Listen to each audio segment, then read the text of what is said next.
Hello, welcome back to Math 332. Classes were canceled because of the extreme temperature. That's the reason why we are meeting here to continue our discussions on section 1.8, which is linear transformations. So as you remember, we started this chapter, these sections, by reviewing the concept of a function in high school.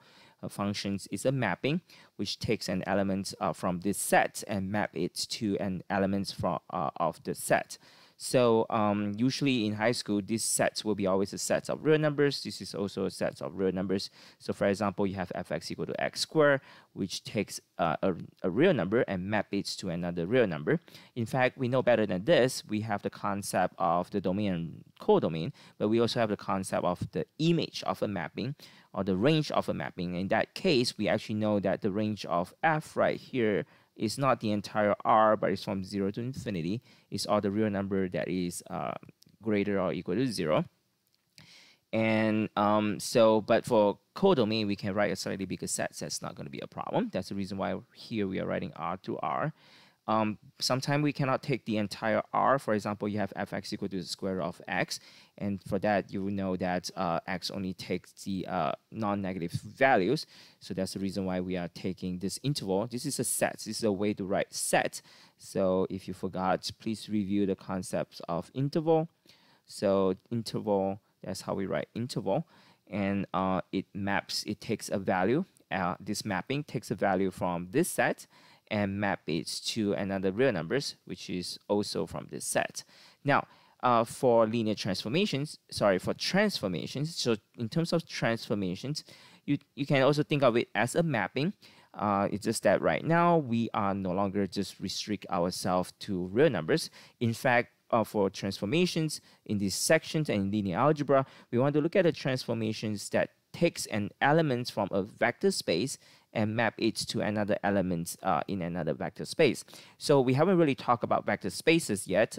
We will spend quite a lot of time looking at it soon, and we have a chapter devoted to that. So right now, in terms of thinking of vector space, you just have to think of it as set.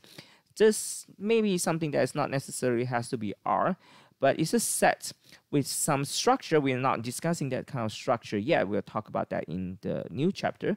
So just think about a set which might not be R. So for example, probably the easiest example is like, think of it like it could be R2. R2 is, this is a notation for this set, which means that this is a set. This is how we write sets. This is a set builder notations that we mentioned last time. So it specify what are the elements of the set, and then after this line, you will put in all the descriptions necessary to describe this element. So for example, it is clear that R2 consists of all the 2x1 matrix, which we call column vectors. And also you have to try to explain what are the x and y. So x and y here are on any real numbers. So which means that the set R2 will consist of all the column vectors where the entries here x and y are both real numbers. So let's choose V here as R2, and let's choose W here as the typical real number, the set of real number. Then we can look at this mapping, which takes R2 column vectors, 2x1 column vectors, to a numbers. Now I want you to be very clear that this is a number. So this is not a number. This is actually a 2x1 column vectors. But then you take the x1 here, which is a real number. How do you know that? Because R2 means that this is x1, x2 coming from R2 means that the x1 here is a real number, and the x2 here is also a real number. So when you do this operation, obviously you end up to be also another real number. And so this is one example of a mapping or a transformation. We can also have a transformation that takes an element in R2 and map it to another element in R2, such as this. So again, the input. So remember in high school, we talk about input and the output. So the input here is column vectors, 2x1 column vectors. Output here is also 2x1 column vectors. And how do we know this is R2? this is an element in R2 because this guy here and this guy here is real numbers. So all these operations will end up giving you real numbers. So this is really an element in R2.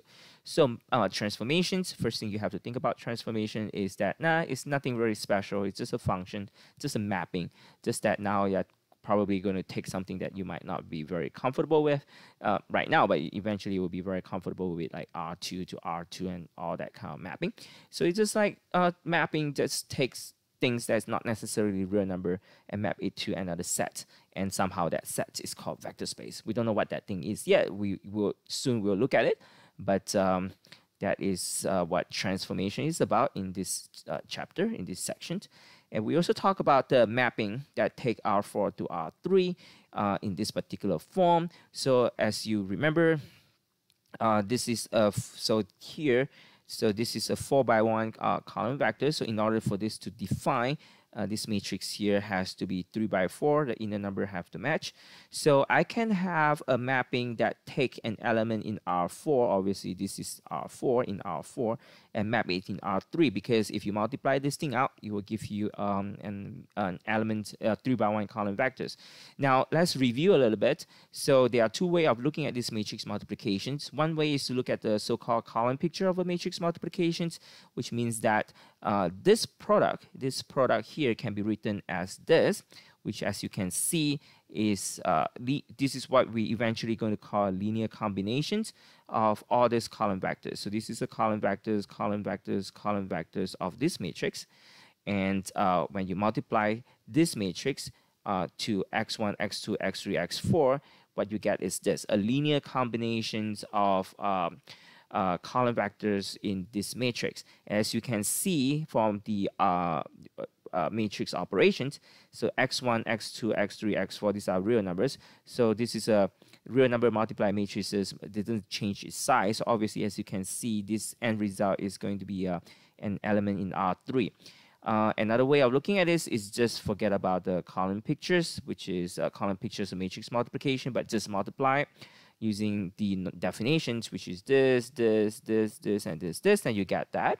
As you can also see that this is an element in R3. Now, so this kind of transformations is special, and we're going to give it a special name.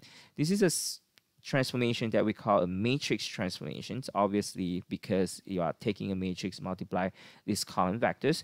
So this is known as matrix transformations. And as I said, if you are having a matrix transformation, sometimes you wanted to specify that by putting that transformation, putting a subscript right here to indicate that this is a linear transformation and this is a standard matrix, which means that every time when you see something like this, you know that it is this. Okay, so this is a transformation that we are talking about if you are looking at matrix transformation. So this is matrix transformation. So remember, when we say matrix transformations, we are saying this, transformation of this type, transformations of this type. Okay, all right. So obviously you have to be careful about the dimensions and all that, but I trust you can do it.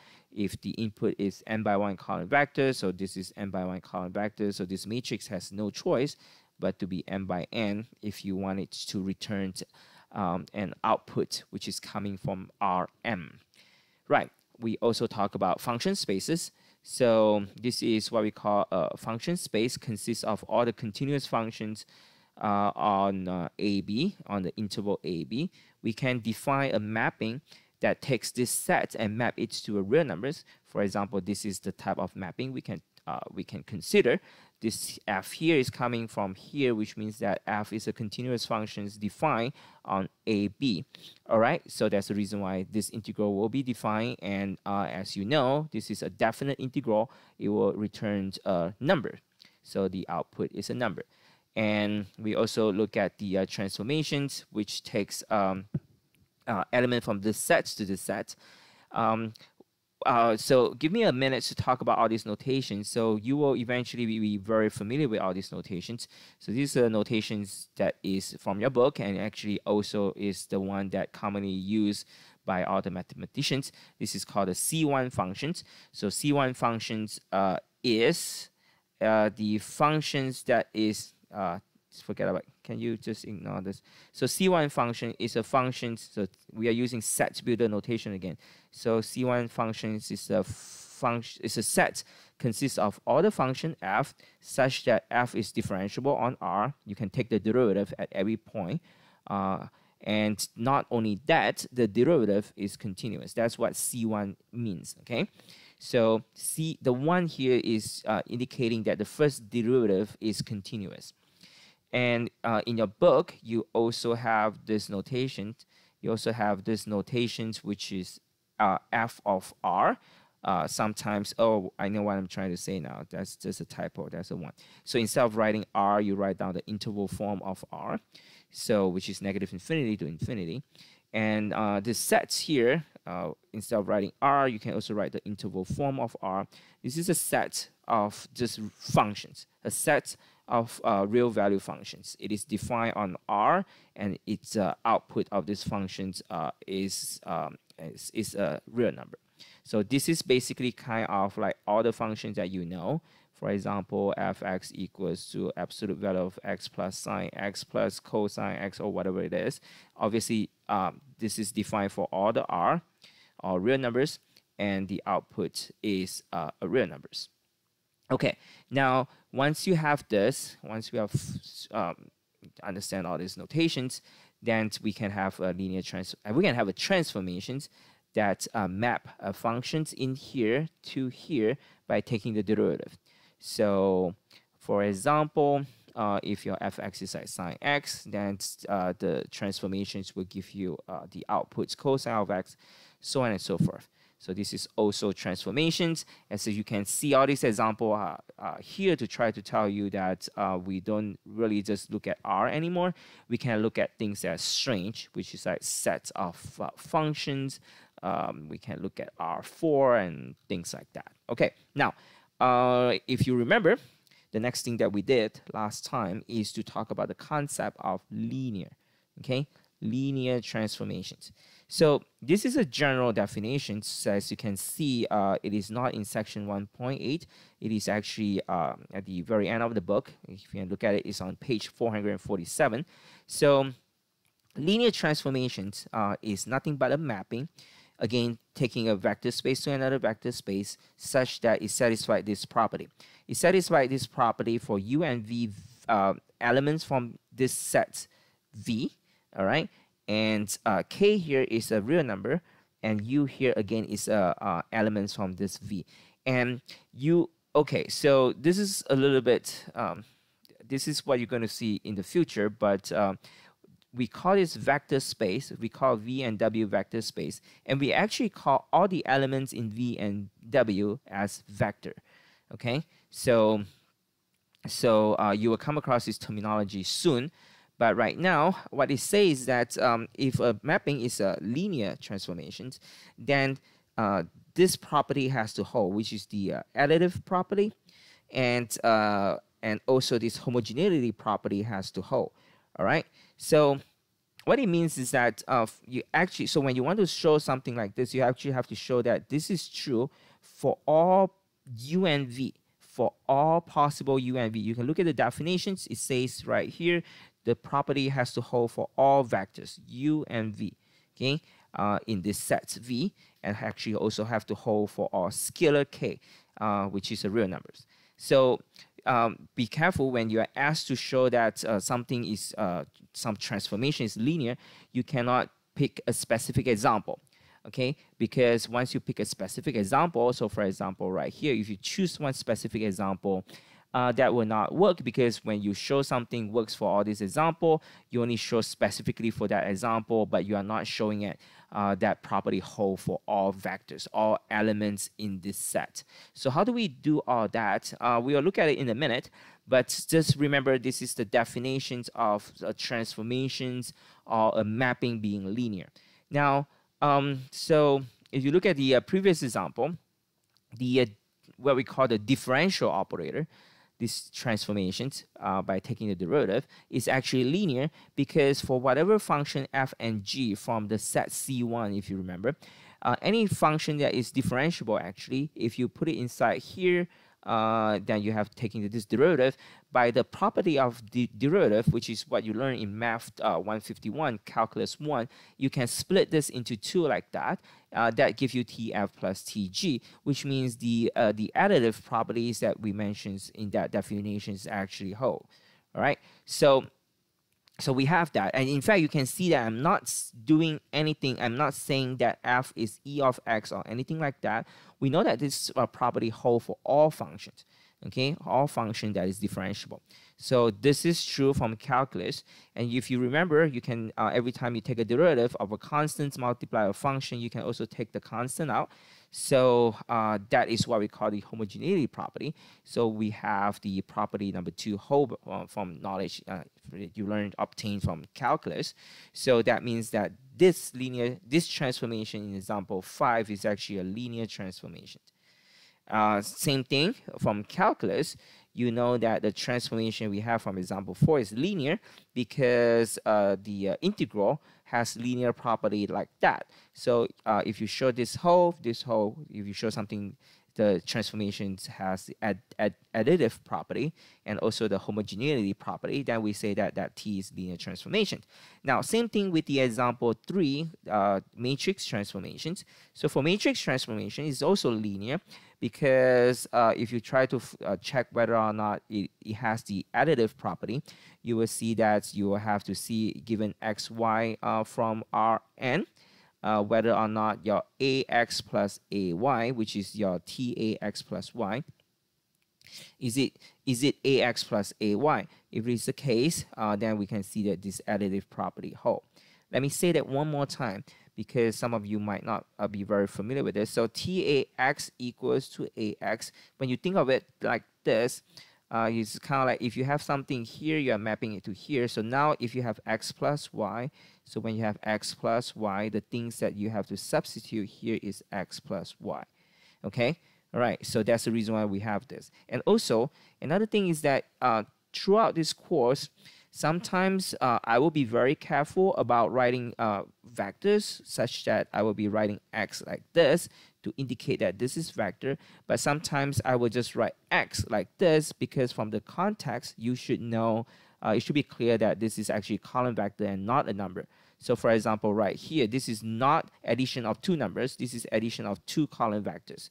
So because it doesn't make sense, I mean, okay, never mind, it makes sense here, but from the context, because I write like this, so it should be clear that these x here and y here are not numbers, they are actually column vectors. So you have to be careful about notation because in homework and exam, sometimes there's a tilde, sometimes there's not, sometimes your book has a bow, they write bow for vectors, so you just have to be careful and try to interpret all that in the context. Then if the context is clear, you should know that when something is a column vector, so when something is a number, right? So example that some transformation that is not linear. So this transformation that you see in example 2 is not linear. Now, how do you show that? So to show something is not, you can, because, okay, so if you look at the definition, it says that in order to be linear, this property, this additive property and homogeneity property have to hold for all these elements from this set and also for all the real numbers. So how do you show something that is not like this? So to show something is not like this is easy. You can show by example, because if you can find one example such that this property does not hold, then definitely the mapping will not be linear. Okay, so it's kind of like, for example, if you claim that all the cats in the world are white, then to prove this, you actually have to travel across the globes to find every cat that you can find and verify that they are white. But to negate this statement is pretty easy. As long as you found a cat, let's say is yellow or black, then immediately using that two cats or just one of the cats, you can already negate the entire statement. So negating a statement is easier. So for example, if you want to show that something is not a linear transformation, you can kind of like just show by example. For just taking, say, this is a transformation that we try to show is not linear. So you can pick x1, x2 to be vectors, these special vectors, 0 and pi over 2. Another one is pi over 2 with 0. So this is kind of like x vector, this is a y vector. So if you add these two vectors up, you have this.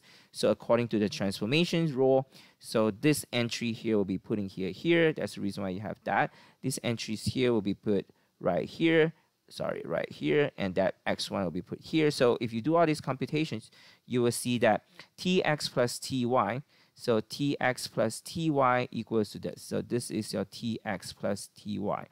Now you want to verify whether or not this is tx plus ty. So you compute tx, okay, by itself, turns out to be 0. You can check, okay, and then you look at ty.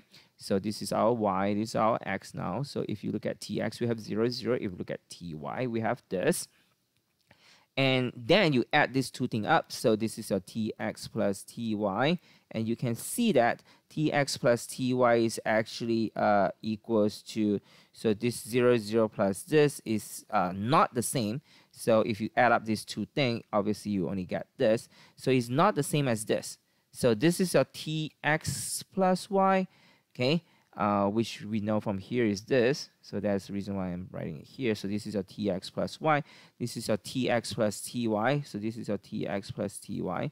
And you can see that they are different. So using just one example, one particular x and one particular y, you can already negate the entire statements that this thing is linear. This is not linear because I can find, I can manage to find two specific x and y such that the additive property does not hold, and also the homogeneity property does not hold. Oh, by the way, you also do not have to show both. As long as one of the property does not hold, the other one, you don't even have to care. By the definition, it is not a linear transformation. Now, you can find an example like this, or if you think this is a little bit annoying, in fact, showing something in general like this is also possible, which is right here. So you can compute so same transformations, actually from the example 2.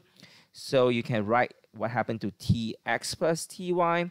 Okay, so you add up the two vectors. You have this, put it inside here, the definitions, you get this, and you compute tx1, ty1, which is this is your tx1, ty1, and you can see right here actually that they are not equal, because in order for them to be equal, this thing here has to be split into these two, and you know that sine A plus B is not sine A plus B in general. It could be true for some value AB though. For example, if you choose A equal to 0, B equal to 0, obviously this thing is correct. But you know that this is not true in general. You definitely can find some A and B such that this thing does not hold. Therefore, obviously this thing will not be true in general. You can show it like that also. You can show this thing like that also. So it's up to you. If a question asks you to show some transformation is not linear, you can pick some specific example, which is right here, okay? Or you can kind of like show it in general and then make some arguments saying that, you know, like this is never true for all the x1, y1, so therefore these transformations cannot be linear. All right, okay, so another example that we have that is not linear is this. It's an exercise. You can kind of show it yourself, not a problem. And so before we move to something new and something different, let's do a quick review. Again, you have a new example here. This is a mapping that takes the set of 2 by 2 matrices. This is a set of 2 by 2 matrices. Obviously 2 by 2 is meaning that we are looking at the matrices of size 2 by 2. You might wonder why there's an R here. So actually we are looking at all the 2 by 2 matrices which has real entries, which means that all these 4 entries here are real numbers. It could be complex numbers, but we do not deal with complex numbers in this course. For physicists, we do have physics students in our class. So for physics students, usually you deal with a lot of like complex number, but we are not doing complex number here. That's the reason why we write this instead of writing it like this. Okay, now this new sets here, this is a set of these are sets, okay? Always remember they are sets. So these are sets of polynomial functions. Polynomial functions is the one that can be written in this form. And in general, this is going to be an a n x n, and here all this thing is integers, and all this could be real number. So P2 is the set of polynomial with degree at most 2, which means that it is a polynomial of this form. The degree is at most 2, but it can be less than it. For example, a0 plus a1x is also in here because this is degree 1. Degree 1 is at degree less than 2, less than or equal to 2, at most 2. So if you look at the output of this mapping, you can see that it takes a matrix of size 2 by 2 and map it to a polynomial of degree 1, which is in this set because this is a set of all the polynomial of degree at most 2. So at most 2 include this guy here. So the question now is that how do you, if I ask you to show that this mapping here, this transformation is actually linear, how do you do that? Now, first of all, if you want to show something is linear, you cannot pick example, you cannot pick a special number for this. So you have to prove it as general as possible. Just like some of you asked in the homework problems, if you have a matrix A, I ask you to show that this guy here, if A is invertible, this system is consistent. How do you show that? You cannot find a specific A and show it that for A equals to 1, 0, 0, 0, 1, 0, 0, 0, 1. You cannot show that because immediately when you pick an example, you are not showing things in general. You only say that in this case it is true. How about this? Well, then you have to show that one more time. How about this? Then you have to show it one more time. How about this? Then you have to show it one more time, which means that you're going to spend your entire life, if you believe in karma, not reincarnations, that not only this life, but like life, the next life, to keep doing this because there are infinitely many of it. So you cannot show things like this. So how do you show something in general? Well, you don't make any assumption on this entry and see what happens. So right here, I'm not making any assumptions. So I have a matrix from a 2 by 2 matrix. I have another 2 by 2 matrix. These are their elements. These are their entries. Okay, I'm not specifying what these entries are. I'm not saying anything about all these 8 terms. I'm not saying anything about all these 8 terms. I just try to add these 2 matrices together. And you should know matrix additions give you this. And according to our mapping, once you have this, okay, this mapping says that it will map this entries here to here and this entry here to here. So if you look at this matrix now, this entries here is now this one, and then this entries here is now this one. So remember, if you have trouble with this, just think about if this is a star and this is a box, what it says that it will take star here and a box here. In our case here, our star is this guy and our box is this guy. Okay, so by following the definitions, make no assumptions on all that 8 entries, you have this. And obviously from pre-calculus, or what I say, preschool math, so you can rearrange this. You can multiply the x inside, distribute, and rewrite this as this. Okay, and what is this? This is T of this matrix. This is TA1, A11, A12, A21, A22. So if you map this matrix, put it under this transformation, it will give you this. Put this matrix, put it under this transformation, it will give you this. So actually, as you can see right now, that T of this matrix A plus B is the same as T of this matrix A and plus T of this matrix B. And because we make no assumptions on A and B, so the additive property holds for all elements from this set. Okay? Right? Anytime if you say something like that, even if you just do one of it, say A11, you choose it to be 1, and then A12, A21, A22, then you are actually only showing matrices of this form. So you're going to miss infinitely many matrices. So remember, we do not make any assumptions. We do not make any assumptions when you need to prove things happen in general. So make no assumption on this matrix A and B. So this is the additive property, and you can see it whole. The multiplicative, the homogeneity property is also pretty easy to show. Pick a number. Do not say what that number is. So this is K, any real number. It doesn't have to be like a specific number. It's just any real numbers. And you multiply K with this matrix. From the matrix operations, it means that you're multiplying K to every entries. Now, using the definitions, you're going to take this here and put it here, and take this here, put it here in front of x. So that is what that transformation means. And then as you can see, you can factor out a k. And then this thing here is exactly this mapping. So you can see that k, and then you have t of this matrix. So we make no assumptions on all these entries. So this thing holds for all the matrices. We also make no assumptions on this number. So it holds for all the numbers. So homogeneity property actually holds. So homogeneity property, for it to hold, it is not just for it is not just, as you see from the definition, you have to make sure it holds for all the elements in the set. All elements, not just one specific element. And as we shown that yes, it is true, it holds for all elements in this set right here. So therefore, this transformations given right here is actually linear. So there are a lot of homework problems that require you to show something is linear. Make sure that you follow these procedures. Make sure that you don't make unnecessary assumptions. All right. So, okay. So, right. This is going to be a long video. I am thinking that maybe we should break it into two, just in case if I screw up. I am not going to remake this video again. So, well, this is a good place to pause. So I'm going to see you in the second video.